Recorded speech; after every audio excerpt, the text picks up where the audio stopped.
Bienvenue dans le débat sur France 24. Peut-être un espoir de paix au Yémen. Des pourparlers cruciaux ont démarré à Stockholm. Cette fois, le gouvernement et les rebelles houthis sont représentés.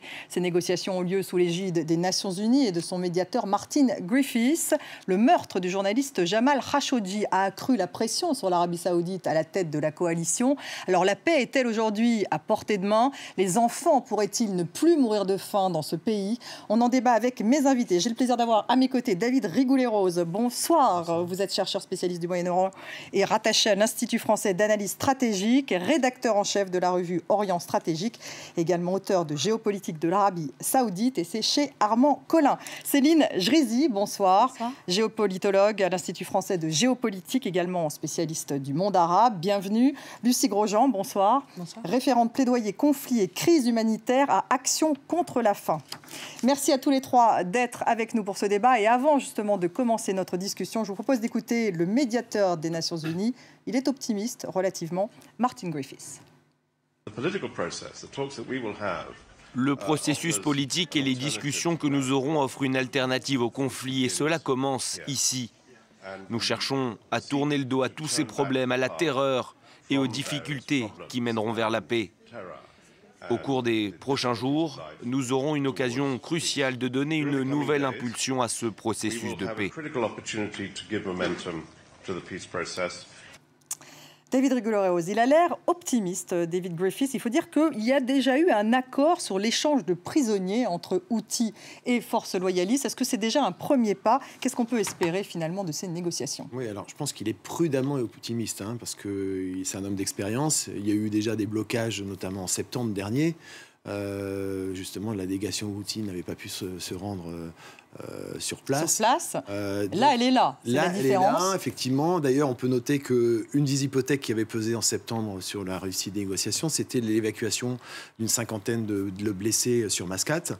Là, la coalition arabo-sunnite dirigée par l'Arabie Saoudite a accepté que ça se fasse. Donc, on va dire qu'il y a des mesures de confiance qui sont mises en place.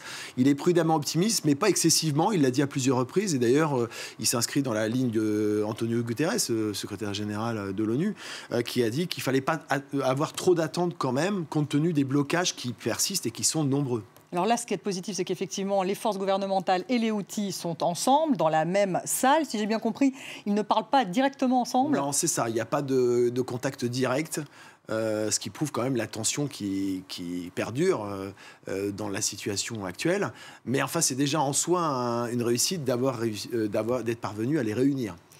Il y a donc l'envoyé des Nations Unies, il n'y a pas d'autres puissances, alors qu'on sait que, pour déjà faire simple, on va commencer, parce que pour décrypter ce conflit, c'est vrai que c'est complexe, vous avez d'un côté les forces loyalistes, donc les forces gouvernementales, celles du président Hadi en exil en Arabie Saoudite, soutenues par Riyad et la coalition donc, de l'Arabie Saoudite, la coalition arabe, et puis de l'autre côté, les Houthis. Donc là, vous les voyez localisés sur cette carte, les Houthis donc, qui seraient soutenus par les Iraniens, eux, qui sont des chiites, qui sont les rebelles. Donc vous avez cette confrontation, David Rigoulet-Rose, et derrière, l'Arabie Saoudite d'un côté, l'Iran de l'autre. Est-ce que l'affaire, le meurtre de Jamal Khashoggi et cette pression nouvelle des Occidentaux sur MBS, sur le fameux prince héritier saoudien, est-ce que déjà ça a changé la donne d'un point de vue international et ça risque de faire avancer justement cette question du Yémen? Incontestablement, le contexte a changé. Et l'affaire Khashoggi n'est pas étrangère, effectivement, à cette modification de contexte, qui ne veut pas dire que un boulevard pour la paix se dessine. On en est très loin quand même, mais la pression effectivement sur la coalition arabo-sunnite dirigée par Riyad s'est faite beaucoup plus marquée de la part de ses soutiens occidentaux, notamment particulièrement américains, qui ont dit que maintenant c'était le moment de trouver une solution, une sortie de crise. Et Riyad ne peut pas ne pas donner suite effectivement aux demandes pressantes. Et ces pressions occidentales sont liées évidemment à la visibilité accrue de la tragédie yéménite. On peut penser à la jeune fille qui a été mourante en une de New York Times, la jeune Amal. Donc ça suscite effectivement aujourd'hui une visibilité accrue qui oblige aussi les partenaires occidentaux à essayer de trouver une solution. Céline Jrizi, est-ce qu'effectivement il y a un facteur, je dirais, meurtre de Jamal Khashoggi aujourd'hui qui fait bouger les choses au Yémen ? En fait, on a toujours eu la nature disait toujours que la pression donne vraiment une explosion. Sauf que là, l'explosion de l'affaire Jamal Khashoggi a mis pression, a aidé à mettre la pression sur ce qui se passe au Yémen, à faire sortir en public vraiment une situation qui est très très grave et qui était, je dirais pas méconnue, mais qui n'était pas souvent traitée. Je parle médias éventuellement. Ça a donné aussi une carte en plus. Ça a donné une raison, si je peux appeler ça comme ça, aux États-Unis, aux ONG, à toutes les institutions qui demandaient depuis très très longtemps de mettre fin à la vente d'armes à l'Arabie Saoudite, de regarder ce qui se passe de très près au Yémen. Donc ça leur a permis d'avoir raison cette fois-ci et de mettre une pression très très logique et auprès des Nations Unies et surtout... Parce qu'il y a une responsabilité de MBS, du prince héritier saoudien, dans ce conflit. Dans ce conflit-là. Donc ça a permis aussi à montrer aux autres, voilà, depuis très longtemps on vous raconte qu'il se passe des choses horribles au Yémen, que la coalition pratique des choses. En fait, quand on parle coalition maintenant, on parle Arabie Saoudite, parce que là, c'est encore une autre chose. Si on parle des Émirats arabes, qui sont dans la coalition également. Qui sont dans la coalition, mais maintenant ils travaillent à part, ils sont dans le sud, ils ont d'autres intérêts qui ne sont pas forcément... Voilà. Donc, effectivement, l'affaire Khashoggi a mis vraiment en valeur ou à la lumière l'histoire du Yémen, ce qui se passe au Yémen, et ça a permis aussi de le médiatiser de plus en plus et d'attirer plus d'attention. Et de faire changer un peu les choses, Lucile Grosjean, parce qu'il y a longtemps tout de même que les ONG tirent la sonnette d'alarme sur cette situation au Yémen. Et vous avez, vous, le sentiment qu'il y a un basculement depuis le meurtre de Jamal Khashoggi, même vous, en tant que ONG, sur peut-être la visibilité aujourd'hui du Yémen, de ce qui se passe? Oui, bien sûr, on voit que la pression est plus forte. Alors, il y a un côté un peu désespérant de se dire que 12 millions de personnes qui étaient au bord de la famine, apparemment, c'est pas ce qui a permis d'entraîner plus de pression. Mais en tout cas, nous, on est ravis qu'il y ait davantage de pression qui ait lieu en ce moment sur les différentes... Et c'est ce que vous ressentez, vous, sur le terrain, tout de même aussi. Sur le terrain, la situation, elle devient complètement incontrôlable. Même en tant qu'ONG, qu'acteur humanitaire sur le terrain, quand il y a les 3/4 de la population qui a besoin d'aide humanitaire, plus de 20 millions de personnes, avec toutes les ONG de la Terre, on n'arrivera pas à faire face complètement à la situation. Donc il faut absolument que ces négociations à Stockholm aboutissent. Il faut absolument qu'il y ait de plus en plus de pression pour mettre fin à ce conflit. On voit bien que la solution militaire, elle a mené à rien, à part à une énorme catastrophe humanitaire sur place. Et vous avez de l'espoir aujourd'hui avec ce démarrage plutôt positif, avec cet échange de prisonniers? C'est quelque chose que vous n'aviez jamais vu auparavant, justement, au Yémen? Au moins ça avance. Effectivement, je crois que je suis d'accord avec tout le monde. Et je ne suis pas une spécialiste de la question, mais il y a l'optimisme est assez précautionneux, on va dire, mais au moins il y a quelque chose qui bouge, c'est déjà positif. En ce moment, sur Hodeïda, où nous, Action contre la faim, on travaille, ça s'est à peu près calmé, même s'il y a encore le port d'Hodeïda, dont on va revenir d'ailleurs aussi sur cette situation. Voilà, donc on espère que ça va aboutir. En tout cas, nous, notre constat, c'est très clair, il n'y a pas le choix, il faut que ça aboutisse, vu la catastrophe sur place, vu l'échelle de la crise qui est absolument 8 millions folle. De victimes de la faim, c'est ça, sur place? Au moins, oui. On parle plutôt aujourd'hui de 12 millions de personnes qui sont au bord de la famine. Il y avait aujourd'hui les résultats d'une nouvelle grande enquête de sécurité alimentaire qui sont sortis. Il y a une hausse de 40% par rapport à l'année dernière du nombre de personnes en insécurité alimentaire. Donc voilà, ça ne fait qu'augmenter. Et comment expliquer cette hausse en un an, cette progression fulgurante? Je pense qu'il y a une crise économique qui est absolument majeure aujourd'hui au Yémen. Notamment, ce qui est fou au Yémen aujourd'hui, c'est qu'il y a de la nourriture, par exemple, sur les marchés. Il y a tout ce qu'il faut, mais elle est hors de prix, notamment du fait de l'inflation. Les gens ne peuvent plus s'acheter à manger. De même, les fonctionnaires ne sont plus payés depuis des mois et des mois. Donc les gens ne peuvent juste plus rien acheter à manger. David Rigoulet-Rose, alors on a parlé évidemment de l'opposition entre les loyalistes, donc les forces du président Hadi en exil en Arabie Saoudite et les Houthis. La situation bien sûr sur place est plus compliquée que cela, puisqu'il y a donc cette ville dans le sud du Yémen qu'on appelle Aden, on va la voir aussi sur cette carte. Et au sud, donc à Aden, il y a une force séparatiste sudiste, donc eux ce ne sont pas des Houthis, ils sont encore différents et en fait ils veulent avoir un gouvernement différent, ils remettent en question la présidence, si je puis dire, de Hadi et ils n'ont pas voix au chapitre aujourd'hui à Stockholm. Non, c'est le reflet des tensions préexistantes d'ailleurs à cette guerre du Yémen, parce qu'il y a toujours un antagoniste nordiste-sudiste qui est très fort historiquement, qui avait été partiellement effacé par une réunification qui s'est faite quand même dans la souffrance en 1990. D'ailleurs, ça avait donné lieu à une mini-guerre civile au profit des nordistes finalement.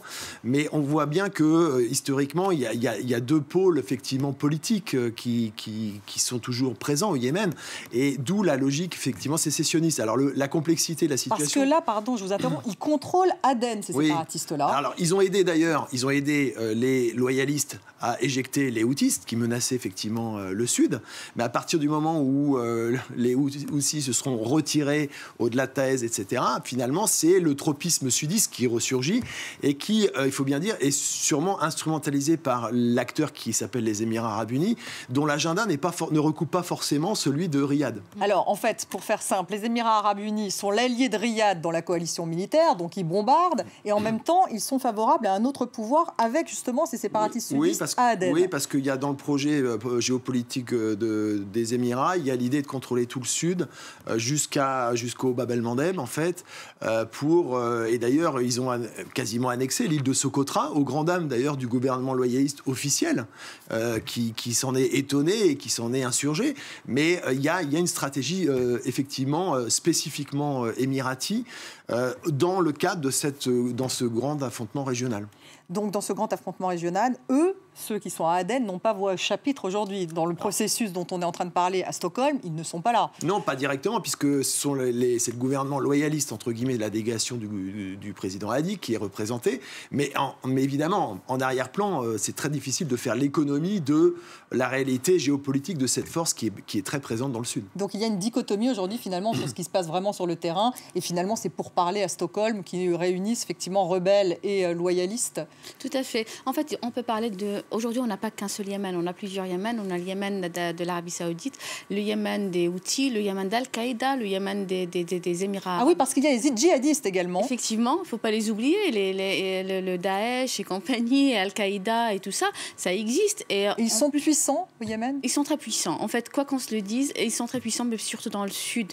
À Aden, en allant vers le Hadramaut, toutes ces régions-là. Après, il y a d'autres régions un peu éparpillées, mais ils existent. Là, je reviens sur un point qui est très important, sur la politique des Émirats arabes et le Riyad. Ils ne sont pas tout à fait d'accord. Effectivement, ils sont en coalition, ils bombardent tous ensemble du Yémen, mais il faut savoir, les intérêts ne sont pas les mêmes.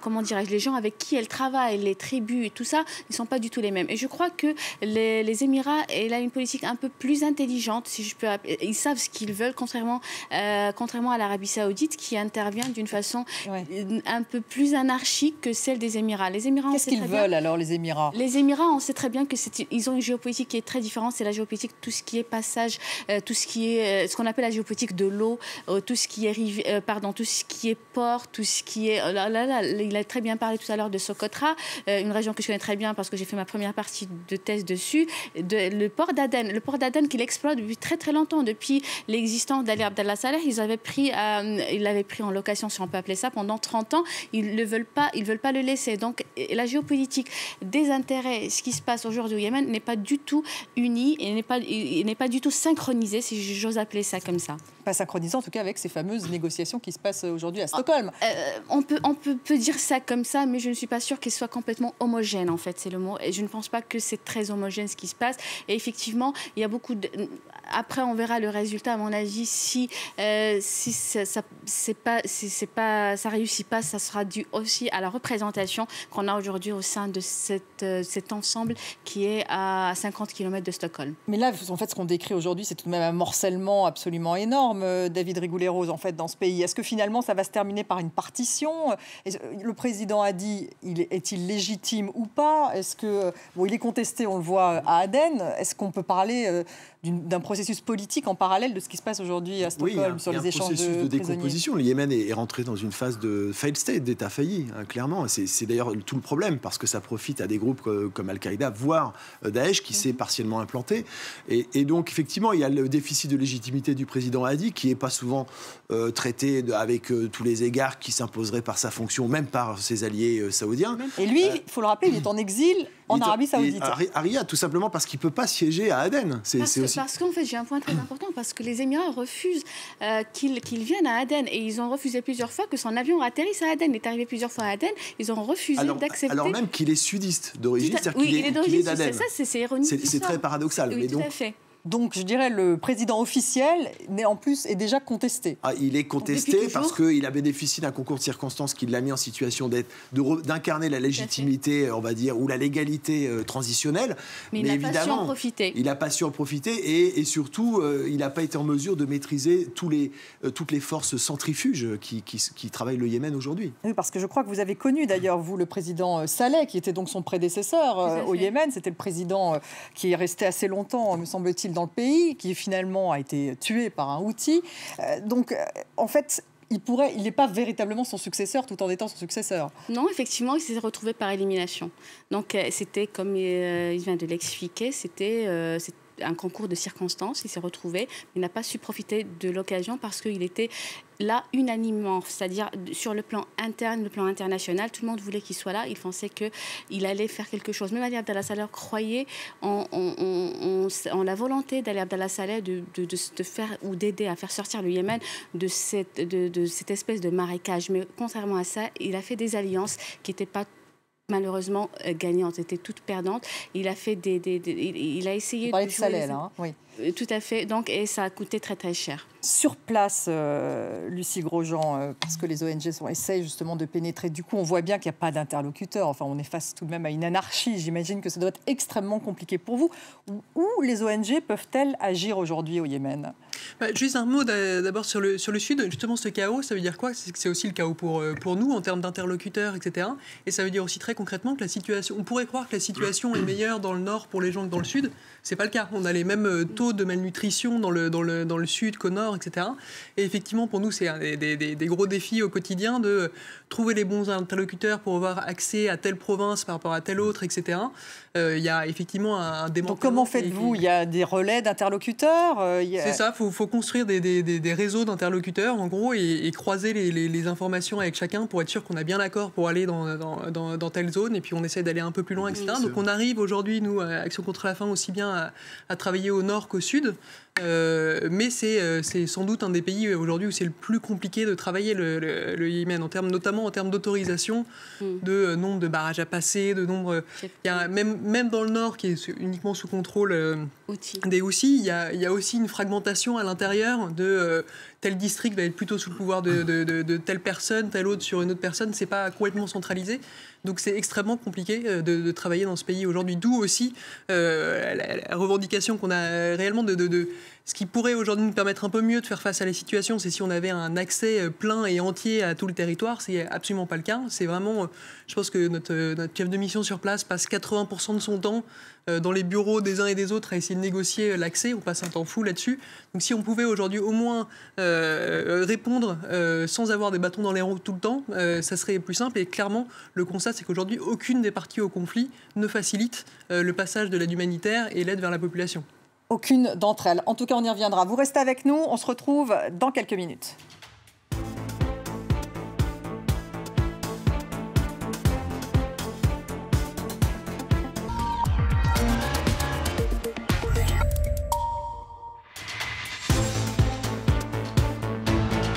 Bienvenue dans la deuxième partie de ce débat largement consacré à la situation au Yémen à l'occasion de l'ouverture des pourparlers à Stockholm. Peut-être un espoir de paix cette fois. Le gouvernement et les rebelles houthis sont assis à la même table. Enjeu numéro 1, la situation humanitaire catastrophique dans le pays.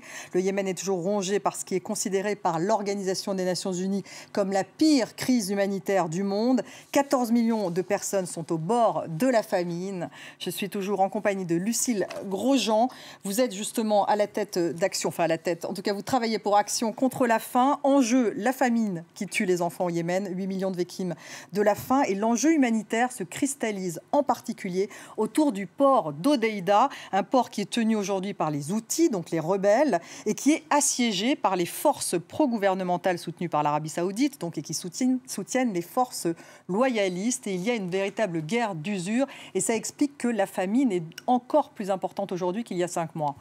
Oui, ce qu'il faut comprendre sur le Yémen, c'est que le pays est dépendant à 90% des importations. Donc quasiment tout vient de l'extérieur, et notamment et très principalement par ce port d'Hodeïda, qui est le port stratégique du Yémen qui permet derrière d'alimenter tout le pays. 70% des biens passent par le port d'Hodeïda. Donc c'est fondamental que ce port reste ouvert et que cette ligne de vie vraiment que constitue ce port puisse rester ouvert. C'est aussi un enjeu majeur parce qu'effectivement, avec ce port viennent aussi tout un tas de les taxes douanières qui vont avec, etc. Donc c'est aussi une vraie économie. C'est vraiment le cœur économique du Yémen, ce port d'Hodeïda. Clairement. Et voilà, et des combats, et si jamais ce port s'arrêtait de fonctionner, ça a un impact direct, non seulement bien sûr sur la ville d'Hodeïda, mais pour le pays en entier. Donc ça serait extrêmement grave. Donc c'est pour ça qu'il faut absolument que ce port reste ouvert, que les biens puissent continuer à rentrer, que ce soit la nourriture, le fuel qui sont indispensables dans tout le pays. Et c'est le risque qu'on voit maintenant depuis 4 mois maintenant que les Alors justement, qu'est-ce qui se passe depuis 4 mois dans ce port ? Les Houthis, donc, on l'a récupéré, il est sous contrôle Houthi ? Il est toujours, depuis 4 ans maintenant, il est sous le contrôle des Houthis. Il y a une offensive de la coalition depuis plusieurs mois maintenant pour remonter petit à petit vers le nord. Ils longent globalement la côte pour remonter vers le nord. Ils sont aujourd'hui dans les environs de la ville d'Hodeïda. Ils ne sont pas rentrés vraiment dans la coalition, n'est pas rentré réellement dans la ville d'Hodeïda. Elle n'est pas rentrée dans la ville encore. Non, c'est dans les environs. Mais elle essaye, bien sûr, j'imagine. Je suppose, je ne sais pas quelle sera leur stratégie. Est-ce que c'est juste le port ? Est-ce que c'est la ville ? Est-ce que c'est la zone entière ? J'en ai aucune idée. Tout ce qu'on voit, nous, c'est qu'il y a des combats qui se sont un peu calmés depuis une dizaine de jours, mais il continue à y avoir des échauffourées. Nous, il y a une dizaine de jours, il y a un Nostoc qui est justement un peu en périphérie de la ville qui a été touché par des balles perdues. Donc des combats continuent en ce moment autour. Et clairement, l'enjeu, c'est le contrôle de ce port qui, pour certaines des parties au conflit, représente potentiellement un point de passage des armes. Pour d'autres, ça va être l'argent, l'économie qui tourne autour de ça, qui veulent bloquer, etc. Mais pour nous, le vrai enjeu, c'est qu'il faut dans tous les cas que ce port reste ouvert pour que l'aide puisse continuer à rentrer.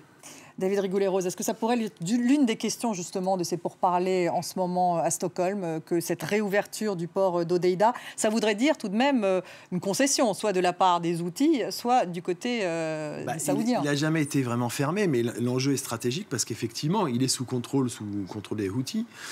Donc c'est une manne parce qu'il y a la question des taxes. Il y a toujours la suspicion que des armes puissent rentrer parallèlement aux biens de consommation, enfin alimentaire notamment, etc. Donc il y a une stratégie de blocage. Alors ce qu'on peut noter, c'est que l'offensive qui avait été lancée par la coalition, en fait, avait probablement l'idée de prendre le port rapidement. Ça ne s'est pas fait. Donc ils s'enlisent un peu à Hodeïda. Non, alors il y a une stratégie en fait de tenaille quand on regarde les forces de la coalition, effectivement par le sud et l'est, etc., pour mettre en tenaille une logique de siège, mais sans aller trop loin, parce que la pression quand même des onusiennes, enfin en tout cas des grandes puissances, est là est affirmée dans la mesure où si vraiment il y avait un siège, un investissement de la ville, ce serait une catastrophe absolue en termes humanitaires. Plus rien ne pourrait rentrer. Et donc c'est vrai que il y a une logique d'inhibition imposée d'une certaine manière aux acteurs sur place, parce que l'alternative serait absolument catastrophique. Donc est-ce que ça pourrait être effectivement un des points discutés à Stockholm? C'est un des points oui. Alors, qui pourrait faire une concession véritablement sur Hodeïda? C'est difficile parce que la proposition de Martin Griffiths, c'était de mettre finalement de donner le port à une tutelle onusienne. C'est une proposition ancienne qui n'avait pas été jugée recevable par les Houthis ces dernières années. Et puis elle est pas forcément non plus dans le sens de la coalition arabo-sunnite qui avait l'ambition de mettre la main sur le port, parce que c'est la jugulaire aussi par rapport à Sanaa. C'est-à-dire à partir du port, le lien entre la plaine côtière et Sanaa est capital pour les Houthis. Sanaa, donc, qui est la capitale et qui est également aux mains des Houthis. Et donc, effectivement, il y a une espèce de jugulaire entre les deux. C'est tout l'enjeu. C'est pour ça que les bombardements se font d'ailleurs sur les routes, Kilo 10, etc., pour empêcher qu'elles ne servent justement trop favorablement aux Houthis. En même temps, il faut laisser quand même ouvert pour les organisations humanitaires, parce que sinon, on sait très bien. Et à ce moment-là, la responsabilité retomberait sur la coalition au vu de la situation déjà absolument catastrophique du pays. Mais qui vous empêche de passer à Hodeïda concrètement ? Aujourd'hui, il y a différentes lignes de front, globalement, vu qu'il y a comme vous le décriviez, différents points d'attaque et de tentatives de rentrée. Donc, il y a différentes lignes de front. Donc, c'est les différentes parties au conflit qui peuvent nous bloquer par certains points. Il y a une seule route qui reste aujourd'hui vraiment ouverte entre Hodeïda et Sanaa. C'est une route qui est plus longue. Et donc, du coup, forcément, ça ralentit là aussi les opérations humanitaires. Donc on les sent déjà, nous, les blocages. Depuis 4 mois, il y a quasiment un demi-million de personnes qui se sont déplacées dans le gouvernorat d'Hodeïda du fait des combats autour d'Hodeïda. Donc la bataille d'Hodeïda, elle a déjà un impact très fort pour les populations. L'enjeu, c'est aussi, si jamais les combats reprennent ou durent, etc., c'est qu'il faut absolument justement que les gens puissent continuer à fuir si besoin. On a vu au moment des pics de violence sur Hodeïda. Qui les bloque là aussi, je ne peux pas complètement rentrer dans le détail parce que ça dépend, mais ça peut être aussi bien les Houthis que la coalition, etc. C'est globalement ce que je vous disais tout à l'heure, aucune des parties au conflit aujourd'hui au Yémen ne prête vraiment attention aux populations civiles. Il y a un vrai problème d'irrespect du droit international humanitaire, du respect des règles de la guerre. Donc personne ne soutient la population et fait en sorte qu'il y ait moins de victimes aujourd'hui dans cette guerre. Céline Jésy, est-ce que justement il pourrait y avoir une avancée sur cette situation d'Hodeïda entre aujourd'hui et demain à Stockholm? Est-ce que les Houthis pourraient renoncer effectivement au contrôle ou est-ce que la coalition pourrait renoncer à bombarder? En fait, je reviens sur un point juste rapidement par rapport à Hodeïda. C'est un port qui est très intéressant par sa position géographique. Depuis très longtemps, en fait, il y a 3 points très intéressants par rapport à ce port de Hodeïda. Et le côté économique que les collègues ils ont évoqué, il y a le côté humanitaire qu'ils ont aussi évoqué, mais il y a le côté militaire. On sait depuis très très longtemps que la personne qui va dominer la ville ou le port d'Al-Hodeïda, il va se retrouver, c'est le chemin le plus rapide pour se retrouver à Sanaa et pour dominer le Yémen. Et ça, les Yéménites ou que ce soit la coalition ou les Houthis, ils le savent très très bien. Maintenant, si vous avez Hodeïda, vous avez le pouvoir. Exactement, c'est pas Taez, c'est pas Aden, c'est Hodeïda. Donc ça, c'est un point qu'il faut soulever par rapport à ça. Je reviens sur votre question concernant est-ce que Stockholm va apporter une solution par rapport à ça. J'ai toujours dit avant chaque pourparler, s'il n'y a pas des réunions avant, des résultats avant, les pourparlers, c'est pour finaliser ce qui a été dit. Effectivement, c'est ce qu'on voit pour la première fois par rapport au pourparler de Stockholm. Il y a eu un échange de prisonniers, mais aussi depuis début novembre. C'était pas seulement hier, parce qu'on parle depuis hier ou avant-hier, qu'il y a la signature de ce document concernant ces échanges et autre chose. Entre les loyalistes et les Houthis. Sauf que c'est passé mi-novembre, en fait, les informations, voilà. Mais ça a été officialisé juste avant pour montrer la bonne foi de chaque côté, pour trouver une solution. Il y a aussi un point très important, c'est que le port qui intéresse le plus les Houthis, c'est pas Hodeïda, c'est le port de Midi, qui est le plus proche géographiquement. Pourquoi? Parce que vous nous disiez que Hodeïda, c'est la clé pour avoir le pouvoir. Tout à fait, pour avoir le pouvoir, sauf que les Houthis, sur le terrain, sur place, ils ont déjà le pouvoir, en fait. Quoi qu'on représente ça sur les cartes, c'est aujourd'hui qu'ils détiennent le pouvoir militairement sur place, le pouvoir terrestre, si on peut appeler ça comme ça. Le Yémen, la géopolitique du Yémen, c'est le peuple yéménite ou la géographie du Yémen, c'est une géographie humaine et physique qui est très très compliquée, très complexe. Il y a beaucoup de choses qui se sont imbriquées les unes dans les autres, et donc il faut vraiment connaître très très bien le territoire yéménite pour pouvoir y pénétrer. Et on sait très très bien que le Yémen n'a jamais été envahi concrètement, surtout le nord, compte tenu de cette complexité. Il y avait les Ottomans avant. Mais si vous dites qu'il pourrait renoncer à Hodeïda, vous dites les Houthis. Effectivement, contre Midi, parce que Midi, c'est le port le plus proche géographiquement, ce qu'on appelle du gouvernorat d'Azal. En fait, là où on retrouve les Houthis, en fait, les Houthis sont à Saada, mais ils sont aussi à Hajja, ils sont aussi à Damar, ils sont aussi une partie à Sanaa. Donc le port qui les arrange le mieux pour le passage d'armes et le passage de munitions, c'est plutôt Midi. Donc il pourrait y avoir un élément de négociation là. Effectivement, Quoique, ça reste très intéressant, mais pour le moment, il faut absolument trouver une solution. Il faut que les Houthis montrent patte blanche pour essayer de montrer aux autres qu'on a envie d'un changement et d'avancer. Vous êtes d'accord, David Rigoulet-Rose? En fait, ce sont aux Houthis aujourd'hui de faire un signe maintenant que... Je les vois mal négocier les deux, mais en revanche, ce qui est vrai, c'est que la question de Midi, justement, ça a toujours été une demande du fief nordiste, Saada, c'était un accès à la mer en fait.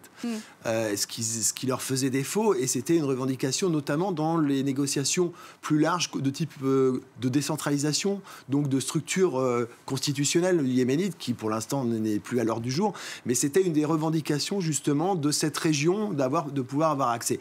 Alors là, il se trouve que la situation est très différente aujourd'hui.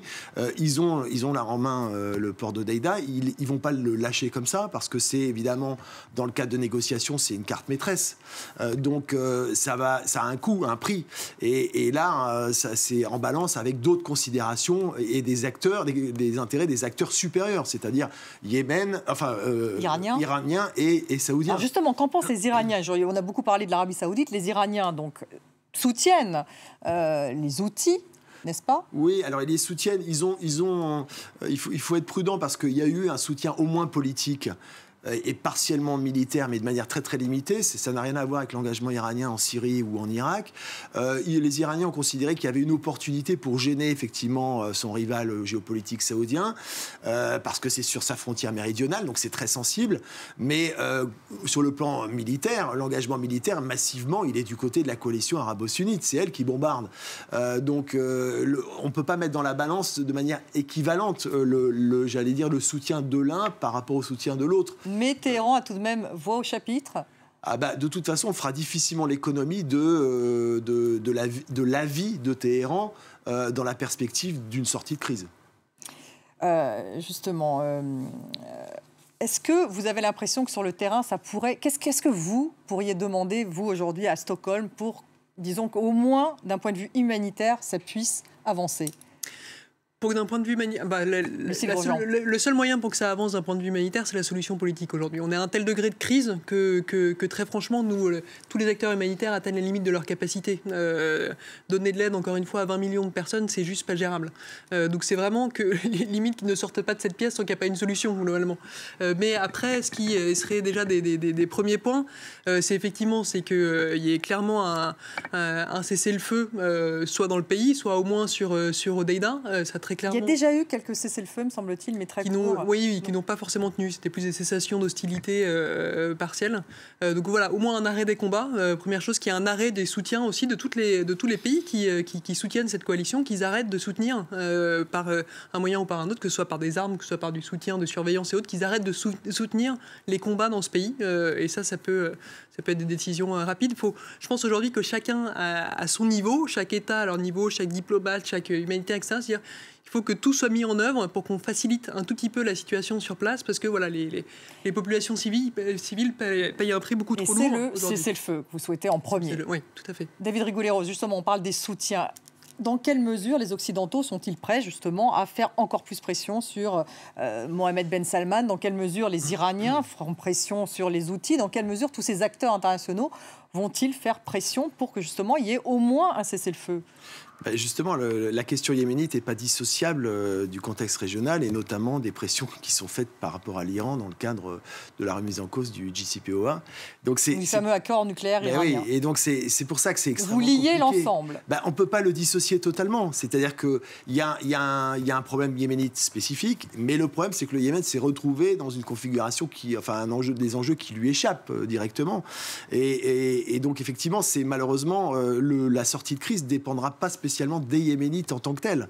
Elle dépendra des tuteurs, des soutiens étrangers. Et on peut noter que le Congrès, fin novembre... Voilà, ça c'est intéressant. Le Congrès a voté pour la première fois la possibilité de remettre en cause l'aide militaire américaine à la coalition arabo-sunnite. Évidemment, là, ça rejoint le contexte de l'affaire Khashoggi. C'est une manière de signifier au président Donald Trump qu'il n'a pas un chèque en blanc dans son soutien inconditionnel à Mohammed bin Salman et à la coalition arabo-sunnite. Mais justement, quelle est véritablement la position de Donald Trump à l'égard de Mohammed bin Salman? Parce que pour l'instant, il a toujours finalement été derrière, malgré cette affaire Jamal Khashoggi. Comme vous l'avez dit, les sénateurs, effectivement, ont voté une résolution la semaine dernière pour justement lui dire attention. C'est un signal fort parce que il y a 63 sénateurs contre 37. Donc il faut bien comprendre que c'est pas uniquement des sénateurs démocrates, c'est qu'une partie de ces sénateurs font partie du camp républicain, donc le camp du président lui-même. Et c'est une manière pour le législatif américain de montrer qu'il a voix au chapitre dans la politique étrangère. Donc il commence, même les États-Unis, justement, à moins aider l'Arabie Saoudite dans ce conflit. En tout cas, il y a effectivement le signal fort que le Congrès est en mesure, effectivement, d'hypothéquer éventuellement des ventes d'armes, donc le renouvellement, effectivement, des stocks d'armes, le soutien militaire. D'ailleurs, on peut noter que la surveillance aérienne, maintenant, n'est plus le monopole des États-Unis, puisque ça faisait partie aussi, en termes d'image, ça permettait aux États-Unis de se retirer un petit peu de l'engagement jugé devenu problématique compte tenu de la situation au Yémen. Céline Jrizi, vous êtes d'accord avec ça? Effectivement, les États-Unis, on sent qu'il y a aujourd'hui un changement depuis l'affaire Jamal Khashoggi et qu'avec cette décision des sénateurs de faire pression sur les Saoudiens, Donald Trump pourrait changer un petit peu d'avis et peut-être justement moins aider cette coalition. Ça serait un premier pas important. Effectivement, il n'y a pas que ça. En fait, il y a l'affaire Khashoggi, mais il y a aussi les propos de MBS vis-à-vis des États-Unis où il disait qu'ils ne nous aident pas, on est en train de payer. En fait, il était un peu plus arrogant que d'habitude, ce qui a déplu à Trump. En fait, il y a une espèce de guerre en fait entre MBS et Trump. Trump qui défend et qui est prêt à défendre le père, le roi, mais qui se détache systématiquement et depuis un certain moment de MBS. Il y a aussi autre chose, c'est que l'affaire de l'Iran, en fait, tout le monde sait que la guerre au Yémen, malheureusement, c'est une guerre par procuration entre deux États et deux idéologies, en fait. On a dépassé le stade et tout le monde a compris qu'il ne s'agit pas de défendre les Yéménites contre les Houthis au Yémen. Il y a aussi des intérêts, une géopolitique très importante entre l'Iran ou le camp chiite et le camp sunnite qui est représenté par l'Arabie Saoudite. Il y a aussi en France, il n'y a pas seulement... Donc il y a, disons, une rupture confessionnelle également dans ce conflit. Tout à fait. Entre les chiites, houthis et les sunnites, tout à fait. Ça, qui soutiennent le président Hadi. Oui, qui est un peu dépassé aujourd'hui parce qu'on a beaucoup avancé dans cette guerre-là. Et je reviens sur la question concernant Trump. Il n'y a pas que Trump qui a pris des décisions ou le Congrès qui a pris des décisions, il y a aussi l'Europe. On a vu qu'en Allemagne ou en Angleterre et même en France, qu'il y a des demandes pour savoir où vont les guerres qui sont vendues à l'Arabie Saoudite. Et les armes. Oui. J'ai dit quoi? J'ai dit les armes. Les armes, c'est ça. Pardon. Et est-ce qu'ils sont impliqués? Comment ils sont impliqués dans la guerre qui est... Ils demandent des comptes. Ils demandent des comptes. Et ça a une influence, ça, les Européens aussi. Tout à fait. Mais surtout après l'affaire Jamal Khashoggi, effectivement, maintenant, vraiment, ce qui se passe est pris au sérieux. Là, qu'on a vu MBS depuis une semaine qui a changé de camp et qui se balade depuis 3-4 jours plutôt en Afrique du Nord. Il était en Tunisie, il était en Algérie, je crois qu'il est prévu de passer au Maroc parce qu'il sait qu'il n'est pas maintenant le bienvenu en France et que ça risque de très mal se passer en Europe, vu ce qui s'est passé. C'est vrai qu'il était au G20 aussi, en Argentine. Tout à fait, il était tout seul. Il l'a vu beaucoup de monde, me semble-t-il, non, au G20. Est-ce que justement le MBS, est-ce que la clé est tout de même ici? Est-ce que les Européens ont vraiment une influence sur ce conflit? Parce qu'on n'a pas l'impression... C'est vrai qu'il y a eu des changements, disons, annoncés, mais dans la réalité... Non, le vrai acteur qui peut impulser une démarche, c'est Washington dans l'affaire. Parce que, alors évidemment, par rapport à Riyad. Et d'ailleurs, c'est ce que Antonio Guterres a dit, la clé c'était Riyad, mais le secrétaire général des Nations Unies. Mais évidemment, si Riyad est la clé de la coalition, donc d'une sortie de crise, ça passe aussi par le questionnement qui se fait jour aujourd'hui à Washington, puisque j'évoquais le vote du Et donc, Riyad... Par exemple, la France pourrait faire un geste plus grand en disant, voilà, on arrête de vendre des armes en Arabie Saoudite. Oui, est-ce que ce type de fait, enfin, parce que l'Allemagne, par exemple, Angela Merkel, là-dessus, effectivement, l'Allemagne, la Finlande, d'autres pays, oui, absolument, sont revenus sur les ventes d'armes, effectivement. Alors bon, il faut préciser que ce sont des contrats qui ont été souvent signés des années précédentes. Hein. Donc il y a une réalisation des contrats, mais effectivement, ça suscite de plus en plus un malaise par rapport au fait d'approvisionner et d'une certaine manière de permettre que le conflit se poursuive. Donc c'est un vrai débat de fond, la question de la livraison d'armes, qui dépasse un simple problème commercial et technique. Et donc c'est une question compliquée aussi, hein, parce que derrière, il y a des enjeux, effectivement. Quid, il s'agit de trouver une solution, mais pas à n'importe quelle condition. Et donc c'est aussi l'enjeu qu'aujourd'hui qui se profile à Stockholm. Lucie Grosjean. Juste pour dire que pour moi, ça me paraît une nécessité aujourd'hui d'arrêter le soutien, notamment que la France arrête son soutien à la coalition. Vu le massacre qu'on voit sur place, il y a certaines... Les panels d'experts des droits de l'homme des Nations Unies démontrent qu'a priori, il y a quand même des crimes de guerre qui se sont passés dans ce pays. On voit que potentiellement, là, aujourd'hui, la faim est utilisée comme une arme dans le pays, vu le nombre de personnes qui sont en train de mourir de faim. Moi, ça me paraît une nécessité. La France ne va pas assez loin ? Pour moi, clairement, la France ne va pas assez loin là-dedans. Même le Parlement européen allait beaucoup plus loin. Et la France pourrait prendre beaucoup plus d'exemples sur d'autres pays. Et donc, moi, j'en appelle clairement au Parlement français de monter aussi des résolutions là-dessus et au gouvernement français d'arrêter son soutien à la coalition. Parce que juste vu la situation sur place, ce n'est plus possible aujourd'hui de soutenir militairement cette coalition.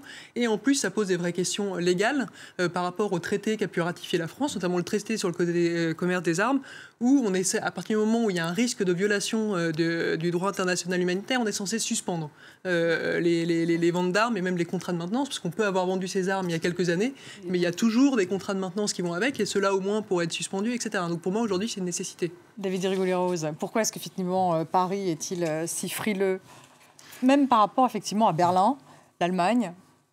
Oui, alors Berlin, effectivement, était... en première ligne. En première ligne, oui, c'est ça. Notamment pour les millions qui ont été annulés, qui ont été gelés. Mais c'était aussi une affaire de politique intérieure de la part allemande, parce qu'il y avait la question de la coalition allemande avec les Verts, etc., qui faisait pression en interne. Le fonctionnement en France est tout à fait différent. Et d'ailleurs, il est différencié des États-Unis. C'est-à-dire qu'il n'y a pas le pouvoir du législatif en France, des commissions notamment d'enquête ou d'investigation, n'ont pas du tout les mêmes compétences que celles qui sont mises en œuvre dans le cas du Sénat américain, dont les commissions sont extrêmement puissantes. Elles ont une possibilité de peser sur l'exécutif. Pour rendre des comptes. De peser sur l'exécutif beaucoup plus que ici en France. Et donc, c'est aussi une autre difficulté par rapport à ce type de questions. Il y a aussi un point, en fait, que je rajoute, c'est que beaucoup de gens ne savent pas que le premier investisseur au Yémen, c'est la France, avec Total. Avec le chiffre d'affaires dégagé, tout ce qui se passe, en fait, les contrats que Total a avec le Yémen. Donc, la France, elle est obligée de défendre ses intérêts. Je crois qu'elle a choisi son camp et c'était celui de la coalition. Et il y a quelques mois, il y a un mois ou 3 ou 4 semaines, il y avait une rumeur où la France n'a pas démenti de l'aide de la France dans le sud du Yémen qui aidait les Émirats arabes unis dans le golfe d'Aden. Et puis, il y avait une question de grenades, d'armes et tout ça. Mais la France n'a pas répondu. Mais il y avait des informations que la France intervenait d'une façon en arrière-plan, si je peux appeler ça comme ça. Donc il y a des intérêts économiques via Total, David Rigoulet-Rose. Bien sûr qu'on on peut pas les nier, on peut pas les ignorer. Et puis il y a un lien particulier avec le Yémen. Alors là, c'est un lien qui n'est pas purement commercial, parce qu'il y a une tradition culturelle avec le Yémen qui est ancienne. Donc la France dans ce cadre-là, a une position un peu particulière. Oui, tout à fait.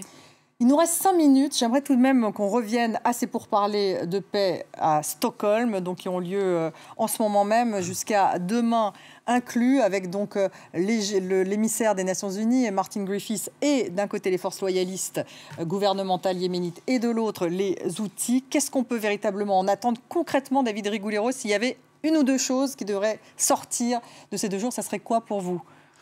Ce serait de prendre des engagements sur Hodeïda, vraisemblablement, c'est-à-dire effectivement pour que le travail des des organisations humanitaires se fasse de manière plus fluide qu'elle ne l'est aujourd'hui. La question de la tutelle d'Hodeïda, qui peut être posée, effectivement. Est-ce qu'elle demeure sous tutelle des Houthis qui ont miné les contours, les périphéries? Voilà. Hodeïda est probablement quand même un noyau dur par rapport... parce que c'est par là que tout passe. Donc, c'est, on va dire, le nerf de la guerre, entre guillemets. Le nerf de la guerre, et ça sera en discussion demain. Donc... Oui, et il y aura sûrement des blocages, parce que les uns et les autres vont placer la barre sûrement très haut.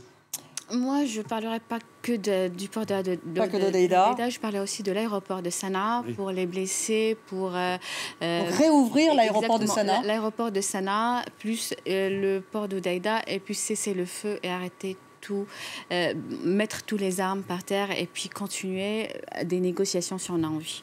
Parce qu'on n'a pas parlé, mais l'aéroport de Sanaa est effectivement complètement fermé. Il y a même lui aussi qui menaçait aujourd'hui de le fermer face aux avions de l'ONU, parce qu'il était ouvert pour les avions. Aujourd'hui, il menaçait, si la coalition ne trouvait pas une solution, il menaçait de le fermer. Donc les avions de l'ONU même ne peuvent pas atterrir à Hodeïda? C'est une menace. Oui, tout à fait. Donc, et vous, alors, qu'est-ce que vous souhaiteriez? Déjà, je suis d'accord avec ce qui a été dit précédemment, notamment sur le cessez-le-feu sur Hodeïda. Et je pense à un engagement de toutes les parties à faciliter au maximum la livraison d'aide humanitaire partout dans le pays, donc que ce soit en termes d'autorisation administrative, que ce soit en termes de visa, que ce soit, etc., pour qu'au maximum soit facilité la distribution d'aide humanitaire. Voilà, il reste en tout cas 24 heures de discussion. Merci beaucoup, David Riguleiro, Céline Jrizi. Merci à vous, Lucile Grosjean. Merci à vous de nous avoir suivis. Restez avec nous sur France 24.